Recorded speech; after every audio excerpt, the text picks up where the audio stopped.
Postpartum depression, also termed as baby blues, is the low and sad feeling which new mothers experience within 2 to 3 days post-delivering the baby. Sometimes it lasts for a few days or weeks, and eventually fades away, but sometimes the lows stay with you for a bit longer. In my case, it refused to budge and hung around for a good 11 months or so. The only blue I knew until I delivered was the color. Being an avid reader myself and travel restrictions due to the pandemic gave me ample time to read and prepare for my baby's arrival. That's when I came across the term postpartum depression.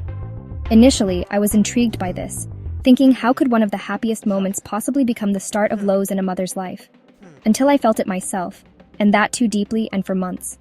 I had an emergency C-section after being in labor for 15 hours. The day after, we found that our baby's bilirubin levels were very high, and so he was given phototherapy for 24 hours. It was then that the postpartum depression started creeping in. Since it was me and my husband during my entire pregnancy and even afterwards, all thanks to the pandemic, I started having meltdowns thinking I wouldn't be able to care enough for my baby. After 4 days at the hospital, we came back to a visibly empty house. That was the second trigger. Spending all my time in the bedroom, since it was cold outside, constantly waking up to feed my baby every 2 hours, added fuel to the fire. I cried day in and day out and felt useless for no reason. The meltdowns peaked, and then the frequency went down once I was at my parents', eventually but continued for months. The things which helped me in coping with my postpartum depression were confiding in and finding support in your partner. Ever since I met my now husband 16 years ago, he has been nothing but supportive. The minute I started feeling low, I confided and found solace in him. There were times when I would cry inconsolably, but instead of asking me to stop, he would let me be, only to embrace me and tell me how strong and capable I was. Believe me, when such lows hit you, nothing works better than a warm hug and loving words. Ask for help whenever possible. Once I was at my mother's place, I practically had nothing to worry about when it came to my baby. She literally took care of everything. I moved around the house, got time to do my personal chores, let's say take a proper bath. This made me feel better and lively. Even if your parents are not around, do not hesitate to take help from other family members or friends. I am sure, my friend, if you look around you will find at least one person who will be happy to help you in this journey of recovery, both physically and mentally. And if you are on the other side, I hope you will understand and help your fellow new mothers in sailing through. Sleep as much as you can. We all know it's difficult to stick to or rather have a sleep schedule with a newborn, but all the night wakings and multiple feeding windows make your postpartum depression even worse. So catch up on your sleep as much as possible and whenever you can.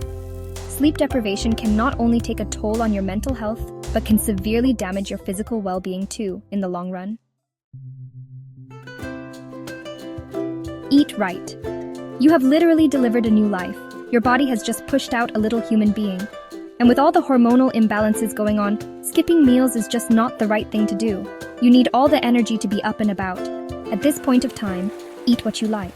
But do not forget to keep a check on those nutritional values as well. If you are breastfeeding, you will need an extra punch of energy and nourishment. Honestly speaking, food has always been the mood setter for me. It has also helped me immensely in my speedy recovery post-delivery. I'll share some of my most favorite recipes in my upcoming blogs. Get some fresh air. Do not confine yourself behind those walls. Go out. Take a walk on your terrace, in your neighborhood, in the garden. Get some fresh air and rejuvenate yourself naturally. Getting out and about can really work wonders. Do something you love. Talking with people and getting your emotions out will make you feel better and heard. Take out time and do something you love. Listening to music, reading, writing, watching movies, etc. Spend some time with yourself and address your emotions and feelings. I've been there for a long time, which I had never even imagined.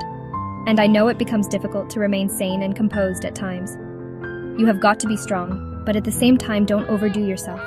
Just hang in there for your little munchkin, and more than that for yourself. And always remember, you are not alone. The sad and low feelings usually fade away within a couple of days or weeks. But if the postpartum depression lasts longer, please talk to your doctor or healthcare provider. I am not a medical expert myself, but I have shared the things that worked for me. They have helped me in the long run, and I hope it will help you too.